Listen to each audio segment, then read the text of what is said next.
Thank you guys so much for joining us this morning for our Interfaith Health and Wellness Summit.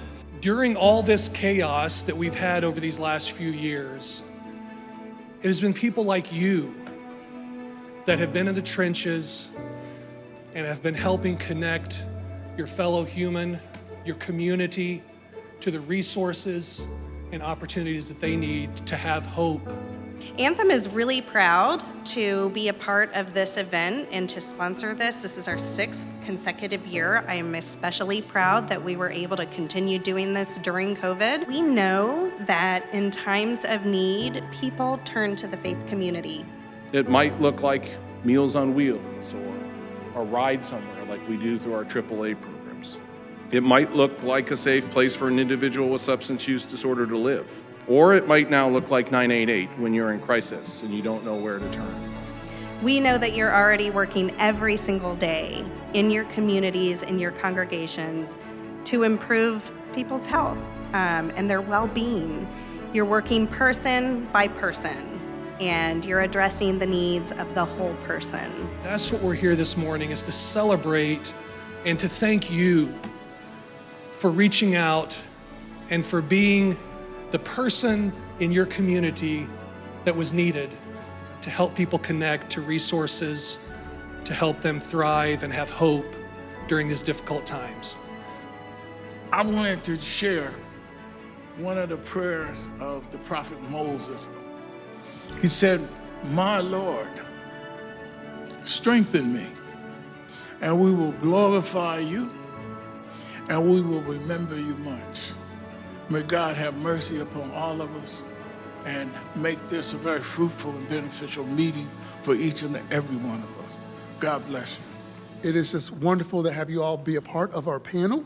So allow me to introduce our panelists for our panel discussion. So to the far left, we have Josh Livingston, and Josh is the Director of Culminating Communities, which is an initiative of Inglewood Community Development Corporation, committed to place-based congregational formation. Welcome to the panel. And then to his left, we have Susanna Jacobson. She is the Executive Director of Christian Formation Ministries, which serves the whole family, empowering everyone affected by incarceration and addiction. Welcome to our panel. And then to her left, we have Pastor Kevin Russell. Pastor Russell is the lead pastor of Gabriel Missionary Baptist Church, which reaches the northeast side of Indianapolis, community of Indianapolis. He is also a detective for the Indianapolis Metropolitan Police Department and has worked in law enforcement for over 31 years. Welcome to our panel. And last but not least, we have Karen Flowers, and she is a seminary-educated registered nurse, and she is also a board member of the Center of Interfaith Cooperation, where she represents her faith of American Sufism, and you also work with Sequoia as well. So welcome to our panel. So we have wonderful questions just to talk about, so everyone relax, because I really want you to just share what's on your heart and just give good information to those who are just listening.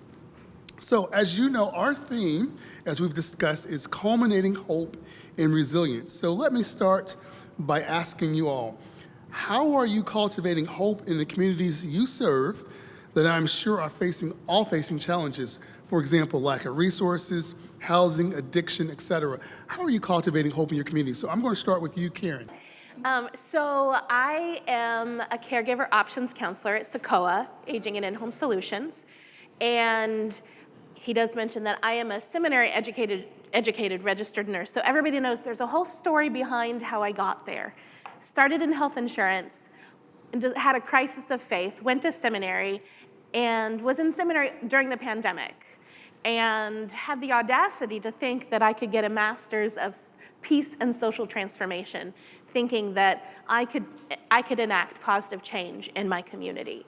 And got an internship at Sequoia in their strategy and innovation program in their department, and then hired in knowing I was going to redesign, reimagine their caregiver support program. Because as a former caregiver myself, not only professionally, but also personally, because I took care of my sister for several years prior to her passing, I have a very specialized kind of area of not my area and knowledge base. So at SACOA, everybody knows us as the Area Agency on Aging that serves Marion and the surrounding counties. And working with caregivers, I love working with caregivers because I work with a wide variety of different types of people. You have anywhere from people who are struggling to, meet their rent to people who are living on Geist and have, and the thing with caregivers is that each person is unique. Each person has a story. Each person has value. And cultivating hope for me involves listening to their story, listening to their unique story, and then actively listening for opportunities for assistance, opportunities for helping. Because we're lucky or blessed to live in a community where there's so many wonderful resources potentially available. A lot of people just don't know where to go. And I love working within the Aging and Disability Resource Center because we work out of the same database that 211 works in. And so we have access to all of these different resources. And sometimes for caregivers, all they need is a phone number. All they need is, let's get you connected with your community center. Or let's get you connected with Catholic Charities for some counseling.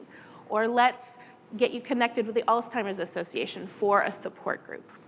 So we were raised with knowledge is power, but also presence is power. So being able to be a resource for my people, they are my people.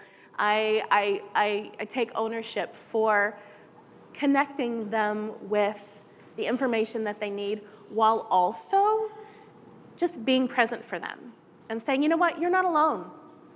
You are unique. You have a story, and I want to listen to your story, and I want to help. A lot of it comes from having a willingness to help. Because if I don't know the answer to something, I will hunt that down. I will find that for you. And I'm going to follow up. It's about being people of action in order to, I'm not just going to say I'm going to do something. I'm going to follow through with it. I'm going to send you an email. I'm going to print out the information, and I'm going to mail it to you because you process information differently. So taking each person as the unique, being they are, a unique child of God. Yes. So. Wonderful. Well, Pastor Russell, I'm going to hand it to you. As you represent the northeast side of Indianapolis and reach that community, how are you cultivating hope yourself and resilience? That's a very good question. Good morning to everyone. I piggyback off of Karen. How we're cultivating within the church is very difficult due to not having the resources. And it's great to have things like this to know where we can seek resources to help in the community. At Gabriel, we have a H2O program, a young men's program, Hood to the Office, where we're trying to encourage and inspire young men that's in the community or even in the urban community, just trying to give them some type of hope because sometimes they feel like there's only one way, and we're trying to learn and teach them that there's options. Also, we have a clothing called Making Men Better. That is a program where all men who can come for assistance. We have clothes, we have free clothes that we give out, just giveaway. Suits, shirts, socks, shoes, ties, everything, just to try to inspire them. Even the reentry program, men that come from prison, they need that to show that hope. We also have a pantry that we do. But there's just so many different things that is needed in the community, which if we had the resources, we probably could be able to do more. But I'm trying to get more churches involved to where we can be an asset to the community as far as helping. Because I believe that I may not have all the answers, or we may not have all the things that may be needed for the community, but if the churches, if the community, if the interfaith community come together, that we can be able to really make a difference within this city, Indianapolis, which we need help right here in Indianapolis. Yes, it's good. Well, Suzanne, I'm going to ask you, because while, Pastor Russell's working with the northeast side of Indianapolis, you're working with southeast in Indiana, so different world, but how are you working to cultivate hope in your area of the state? So I think mine is kind of leaning into a three-part answer, because we try to serve families as a whole, and our organization that we believe to really impact change in the incarceration community and the substance addiction community, even just the trauma community. You have to bring the family with you. If you try to do individual, you can do some changes, but the real change happens when you have the family, you have the community. So the three things that we kind of lean into for our organization, the first one is that there is such a powerlessness that comes with these issues, like, when you are incarcerated, your choices are taken away from you, and then they expect you to come back out into society and make better choices. So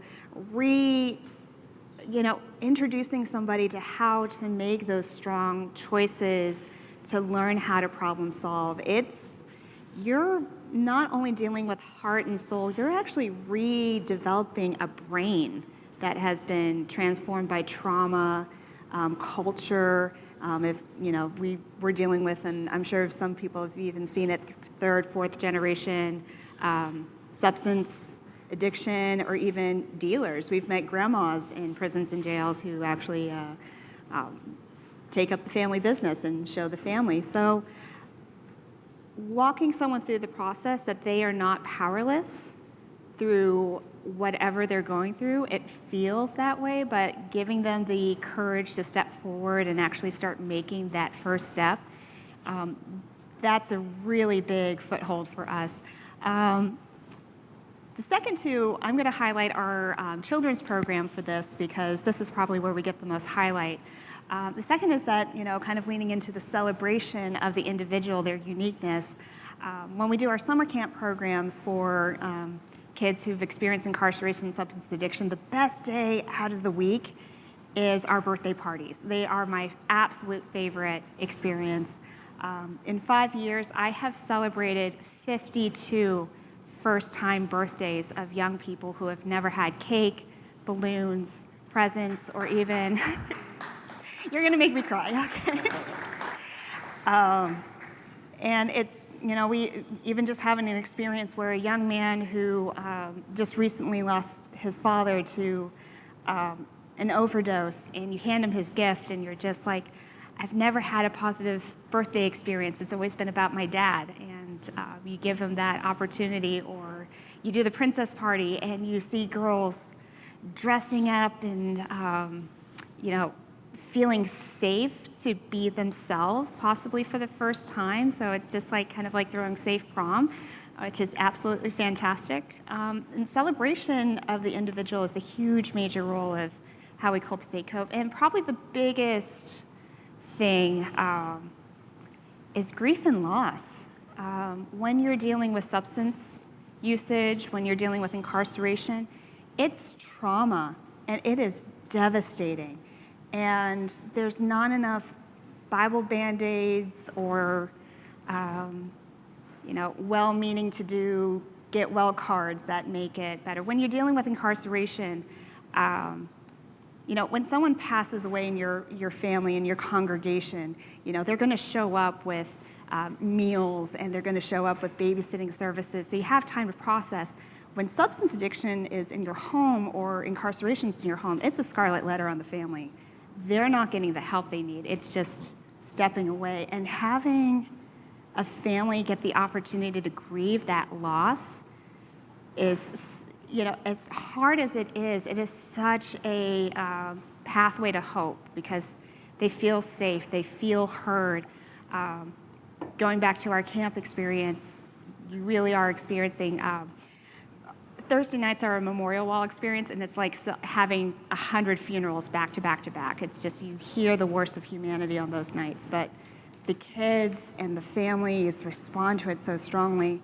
And I think you have to have a little bit of hard truth, but celebration, but also just walking someone through that process of you're not powerless. We're not going to tell you what to do. You're the one who can get yourself out of this situation. You can change your family story. You can cultivate change in community, and we're going to come alongside you and help in the best way that we can. Yes, thank you. That's wonderful. And then, Josh, I'm going to end with you in that question. And I'm very interested in what you do as a director of Culminating Communities. Can you talk about how you're culminating hope and resilience in the communities? Yeah, thanks. Glad to be here with you all today. Our work at Cultivating Communities is primarily about the church. We are it's an initiative that's rooted out of Englewood Community Development Corporation, which itself is rooted out of Englewood Christian Church on the Near East Side of Indianapolis. And our life together there is rooted in, it's a 125-year-old congregation, but past 25 years or so has been an intentional effort to reroute ourselves to our neighborhood and reorient ourselves to our place. So at this point in time, about 80% of our church members live in a 4-block radius around the church. So we're literal neighbors to one another and to the neighbors that are already, have been in that neighborhood for some time. 25 years ago, it was a place where it wasn't a destination location in the city. Housing there was in extreme disrepair, but all the work that went into rebuilding a place there was for us firmly a theological issue. It was all around, what does it mean to be a church, first and foremost. And to this day, that's what kind of drives our work. And while we have found ourselves in different sorts of spaces of affordable housing and economic development, it's all driven by, again, what does it mean to be the church? Because one of the things that you mentioned about the role that I play is congregational formation. So even before churches kind of get outside the 4 walls or hit the streets or whatever cliche you want to use for ministry, we have to be aware of the ways that we've been shaped, both socially, culturally, and even psychologically as churches and church people and Christians, really. If we know anything about the history of the church in America, there really wasn't a time where the church was a really reconciled people to one another and to the land and to themselves. So when we talk about, a lot of people are thinking about the ways that the church is in decline these days, and I kind of feel like for people who still care about church, there's almost like 2 camps. There's the people who are kind of anxiously trying to recover the religious institution and the way things were before, with membership and tithes and things. And then you have people who maybe are trying to tell us that we haven't even scratched the surface of the level of unfaithfulness that we've had as the people of God in America. And that goes to show with the fruit that's been born and why most people don't take the church seriously anymore, especially in community work. One of my colleagues recently made the analogy of, if you're talking about neighborhood work, sometimes the church can feel like that estranged parent that comes back on the holidays. They might come bearing gifts, but were they there when the neighborhood was suffering and mourning? Or were they there for the celebrations? Were they there for the neighborhood association meetings? Were they really a part of the community? So our work with churches is really trying to, very much in almost the imaginative state, reimagine what church is even on the earth for, and for whom, and to what end. For those of you who are in the healthcare field, you kind of understand when you talk about public and private infrastructure in healthcare, you understand the tension of kind of privatized healthcare and what that means for actually health and wellness for citizens. The church is in a very similar space. We have been operating like a privatized religious institution, meaning when we go out into the world, quote unquote, the community, other religious institutions, it's more about us and what we want out of that, whether it's members or whether it's saved souls or whether it's dollars, whatever you want to call it, having our name on the biggest project. It's more about the church than it is about the public, about the common good. And that's a really tough shift in the mindset of church leaders and of churches and of congregations. It's, why are you in the community? Are you in the community for the building up of your institution, or are you there because you truly love your neighbor and you want to see it cared for and the good of your neighbors and the citizens that are around you? Yeah, that's really good. And I'm going to stay with you on this next question because, these past few years have just really taken a toll on our youth and our older adults as well. And from social media, obviously, to the pandemic, everyone's just been stressed. So my question to you, and I'll ask the rest of the panel as well, is what are you doing to address mental health needs in your community? And or what are you doing to help cultivate hope to those who are experiencing this level of stress? So I'll start back with you, Josh. I realized I didn't say anything about hope.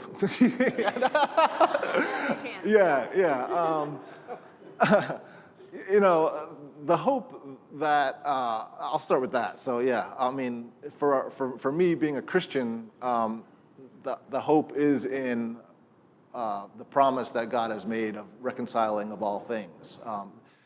The hope is not necessarily in the work of our hands, because historically we see how that can go awry so quickly. Now, do we have a role to play? Is there redemption? Is there good work that we can put our hands to? Absolutely, and that's where the hope is. I guess my point earlier was just to say that it starts in something much deeper than maybe just doing different things than we've done in the past. It's different than just new techniques or new practices. It is a shift in imagination and kind of fundamental being. When it comes to mental health, it's typical for churches that are working in under-resourced communities to characterize the people that they're serving as in need of mental health. But it's also, and this is part related to what I was saying before, it's just as important to realize that the ways that churches have been functioning and the way that dominant, inequitable populations have been operating within America has equally been traumatizing. So if I just want to be blunt and say, white Christian nationalism as a way of forming theological imagination of what it means to be the church is actually a detrimental from a mental health perspective on the people that participate in that. The power that comes with that, the ways that we affect inequities in our communities, the ways that we participate in the harm, but then have to repress it, so as to say, like, we don't really hate other people. We love them, but we will participate in systems that contribute to the harm. That will take a toll on your mental health. So these conversations that we are trying to have about fundamentally what it means to be church isn't a therapy in and of itself. Therapy wouldn't be the end goal to that, but I would say that there's a level of needing to understand the recovery or the healing that needs to happen, both from the caregiver side as well as the side of those we want to serve. So like Jesus said, if we wanted to take the speck out of someone's eye, you got to really work on the thing that's lodged in your own. I'm going to hand it to you, Karen, because I know you work with the older adults, and obviously you see a lot of youth in, Josh, and obviously all populations, but specifically working with older adults. Can you speak to that in the past years and that aspect of culminating hope and resilience? Yes. Well, I feel like as a society, we have a lot of work to do with regards to decreasing the stigma of mental health issues in and of itself. We have a lot of work to go, but I think a lot of strides have potentially been made. When I am so inspiring, you're asking about inspiring hope with regards to mental health. A lot of times it's for me, it involves, getting an understanding of that person's benefits, whether they are an older adult with Medicare, and recognizing that, getting an understanding of what their Medicare benefits cover. Part B covers mental health out the wazoo. But a lot of people don't realize that they have access to in those kinds of benefits. Or run-of-the-mill people who have regular health insurance don't know that a lot of times their benefits have, like an employee assistance program where they wouldn't even have to pay for counseling. A lot of times it's about being informed about what potentially is available in your community and what you personally have available in your own resources.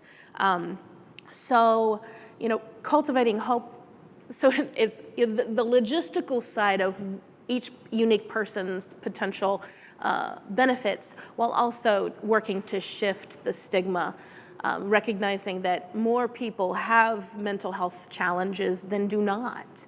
And a lot of times it's about, so with my particular work, we have a tool that we use with caregivers that has a depression scale built into it. And so I can say, you know what, I'm not a licensed counselor. This score indicates that we need to stop and pay attention to what's going on. And, with depression, sometimes, it's your body needs a little bit of zhuzh with regards to your neurotransmitters. Other times it's depression that is life situation induced. And it's about really taking a time to recognize, okay, I need some help. So accessing those, connecting with your physician if you have one. If not, helping find a physician. And a lot of times it's connecting with, community resources, that have the free clinics if you don't have benefits. So it's really about, for me, I love empowering caregivers with the knowledge. And I get super geeky about it too, because I'm just like, oh, this is what's available to you. You don't know what's available, and I love that element. But also it's about decreasing the stigma. I've had my own experiences with depression and anxiety in my life.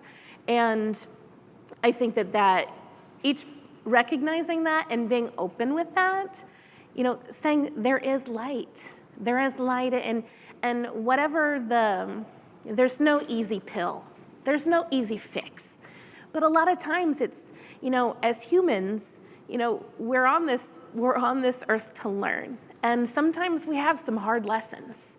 And it's about just connecting with the right information, cultivating community, cultivating connection amongst people, and recognizing that while I come to a situation as an expert because of whatever my labels are, I'm just a person just like anyone else.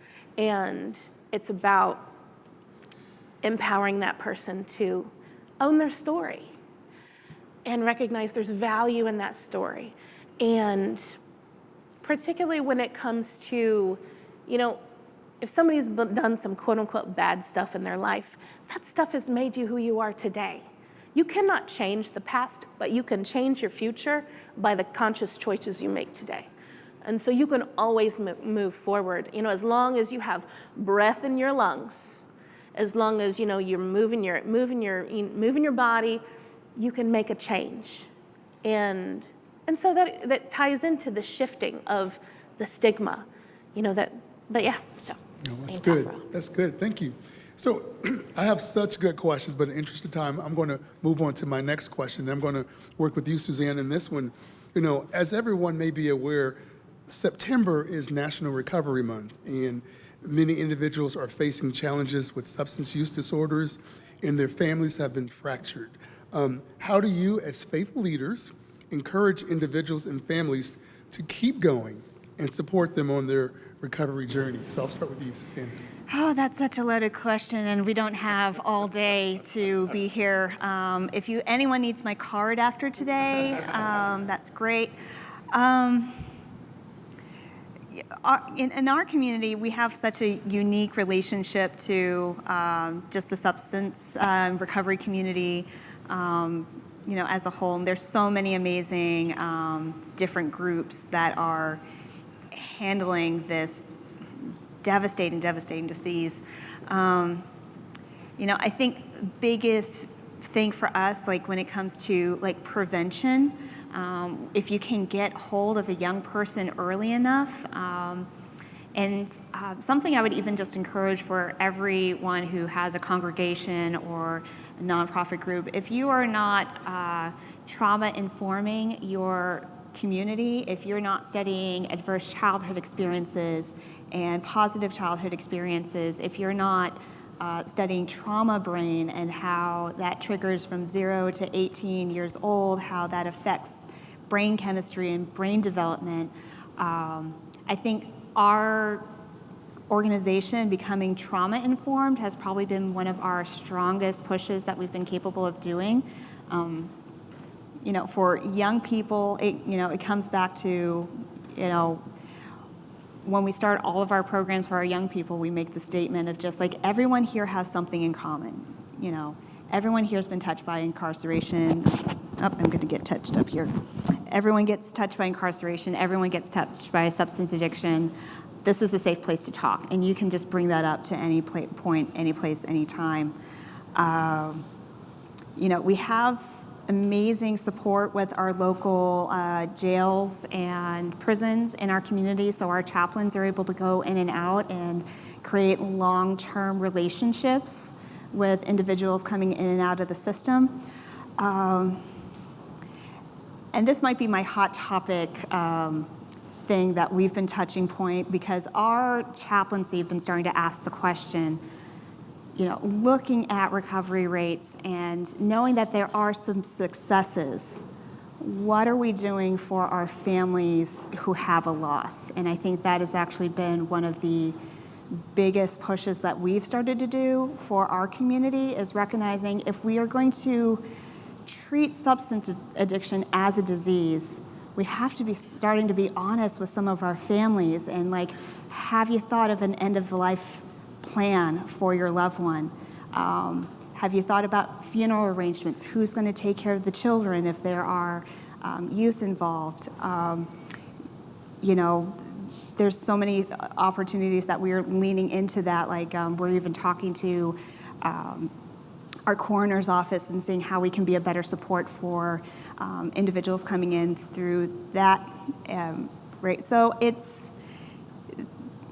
one of those hard conversations I think we need to start having a little bit more if we're going to be really, really honest. Because I know coming up in October, yes, this is Substance Awareness Month.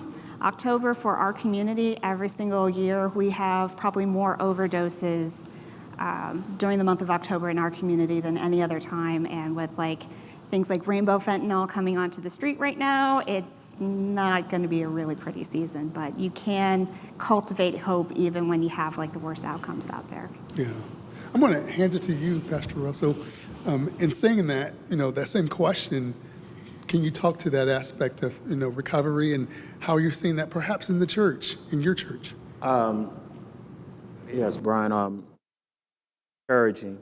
I thought about what Josh talked about as far as community doesn't take the church serious. And I always ask myself why. And that's because, as you said, reality, being real, being true. But it comes from the heart.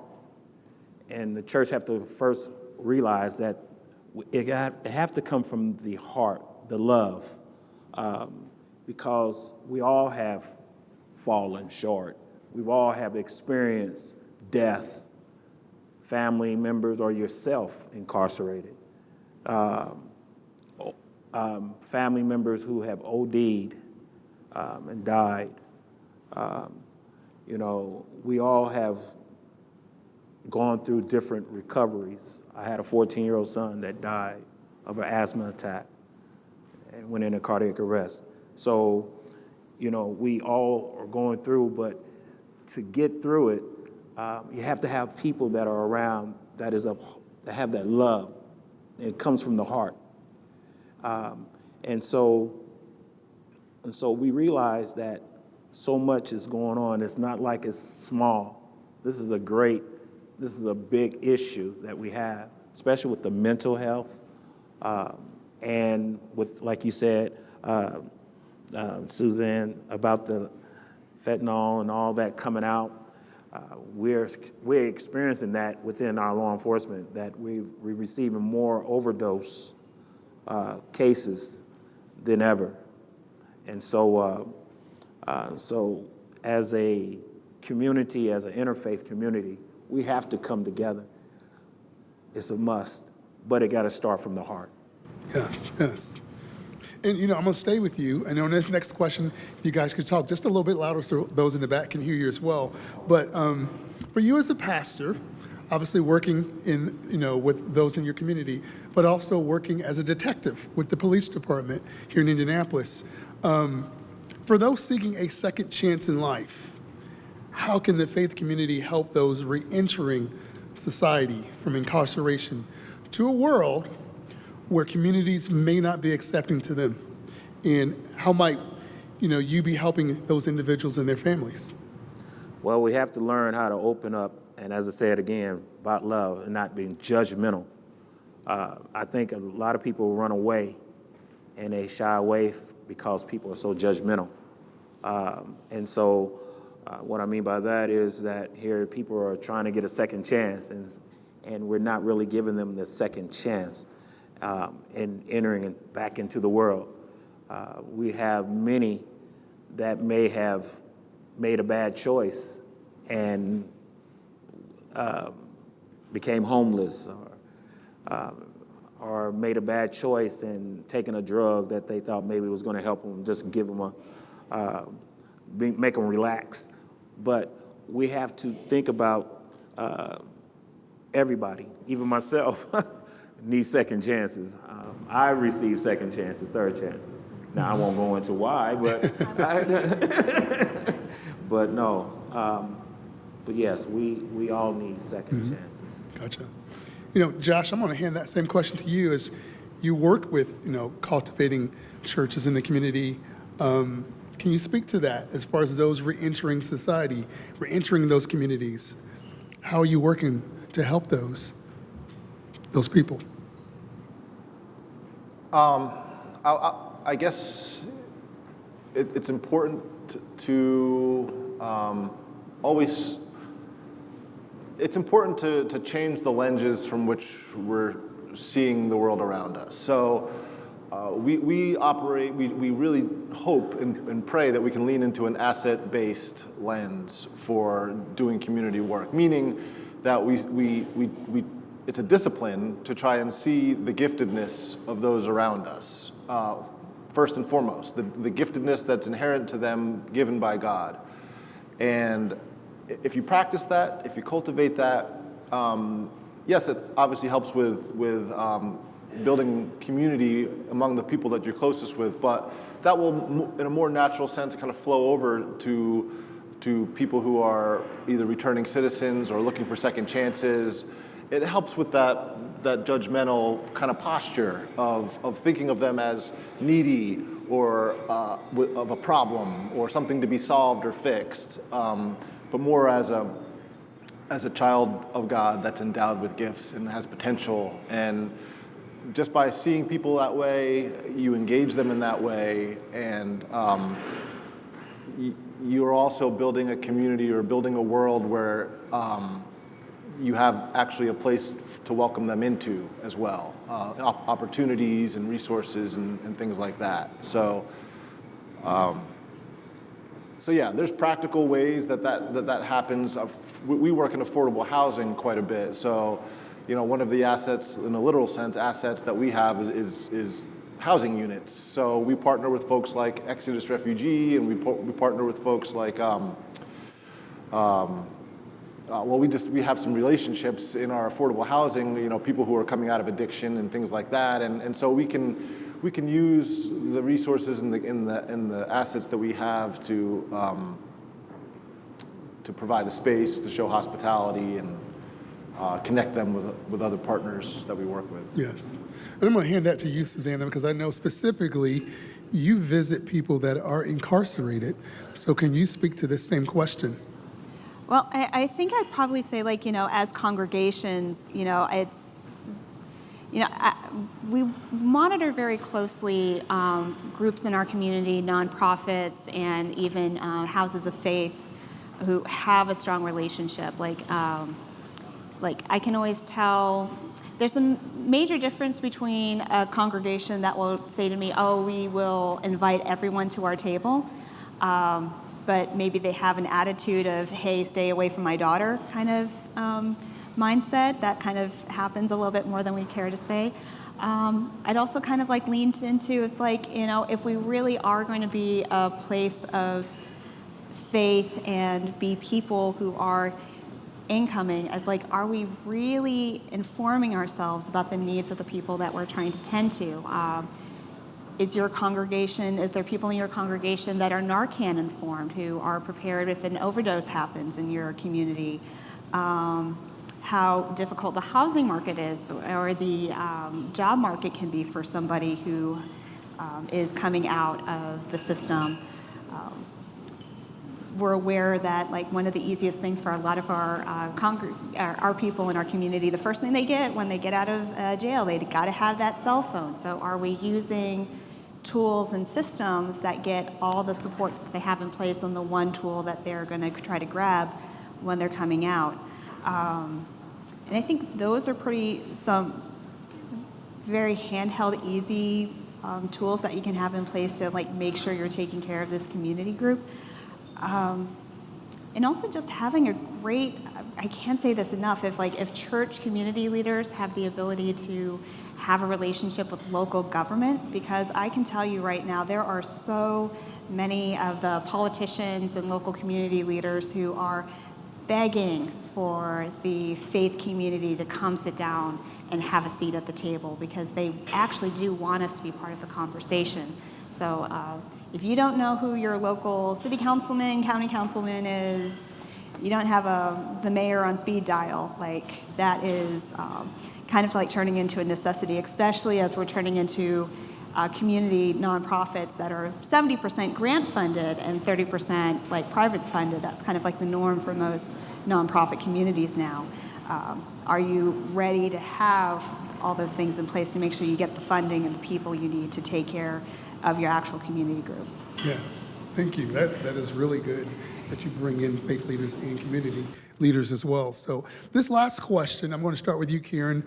I know we've talked about so many different populations, from youth to our senior adults to everyone in between, and all of the challenges from mental health to social media, the different challenges that we all face, and obviously cultivating hope in our hearts and just in our lives. But I'm going to ask that question to you all, each of you, about yourself. And the question is, as you all balance your different roles that you may have in your community and work to cultivate hope and resilience in others, how are you doing that and remaining hopeful and cultivating the same yourself for your own life? So I'm a big preacher of self-care to the people in my life, not only the caregivers I work with, my friends, my family. And so if I am going to preach about self-care, I'm going to be a woman of action and undertake self-care myself. And so I have many spiritual practices that I undertake in order to sustain me. I mean, I'm a singer and a vocal coach, and I like to dance, and I like comedy, and it's about feeding your soul with things that bring you joy. And I love asking my caregivers, what brings you joy? Because that often opens the floodgates, and they're gonna divulge so much information and about themselves. It's a question that just brings vulnerability out in people, because you see this light in their eyes. And that light is, so in my faith, One of the things that I do each morning is I light a candle, and I do my prayers in the morning to remind myself of the spark of God that lies within each person. And I keep that candle lit all day, and I blow it out at the end of my day. I do a closing prayer at the end of my day. And I do that because I bring my faith, I bring all of me to my work, because for me, it's not just a job. It's a passion to bring transformation and love to others. And so just being deliberate about ritual in my life that brings meaning to my life, that helps me be a better partner, makes me be a better daughter, make me be a better friend. But I think it's so important to walk the walk, not just talk the talk. Yes, yes. Pastor Russ, I'm going to ask you the same. Well, Brian, the way I cope with it, every day I have to pray. I don't pray one time. I pray multiple times throughout the day, not just only for myself, but for my coworkers, for other police officers, for my family. So I do a lot of praying. So I have scars on my knees, but it's just because trying to cope and get through the different situations that I encounter every day. So I have to balance myself as being a pastor and being a police officer, because I see on both sides, I see the issues, the problems, but it's like, can I sustain this? But the only way I can do it is through prayer, and being a family man that I am, just sticking with my family. Yes, yes. Susanna, I'll ask you as well. How do you remain hopeful? This one was actually the hardest question for me to answer to. So on a daily exercise, I actually have a wonderful app on my phone from Gene Eldridge. It's called The Pause. And it's just like a little app that I use alongside my prayer and reflection time. And it just helps, just when I need a little bit of outside support, that's what I kind of use too. So camp is my favorite time of year, but it's also perhaps the most devastating time of year, because you just, as hard as it is to imagine the worst case scenario, every single year, somehow they end up surprising me with a brand new story that just hits me straight to my core. So there's an annual road trip, usually to an amusement park with a lot of roller coasters, where I can scream and be a little profane publicly and get away with it. And I take off my ordained minister collar for the day.